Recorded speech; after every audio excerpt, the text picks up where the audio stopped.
La trena, de Laetitia Colombani, editorial Salamandra.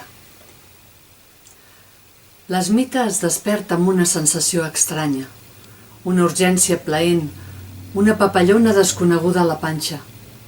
Avui és un dia que recordarà tota la vida.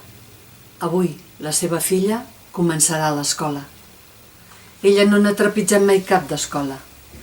Aquí, a Badlapur, la gent com ella no hi va. L'Esmita és una dàlit, una intocable, una d'aquestes persones que Gandhi anomenava els fills de Déu. Sense casta, fora del sistema, fora de tot. Una espècie a part, considerada massa impura per barrejar-se amb les altres, un rebuig indigne que s'ha d'apartar curosament, igual com se separa el gra de la palla.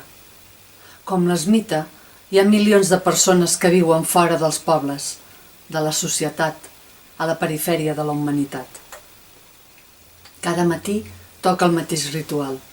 Com si fos un disc ratllat repetint a l'infinit una simfonia infernal, l'Esmita es desperta a la barraca que li fa de casa, a prop dels camps dels jats.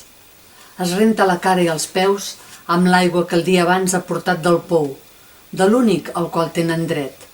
Ni pensaments de tocar l'altre, el de les castes superiors, que tanmateix és més a prop i és més accessible. Hi ha hagut qui ha mort per molt menys.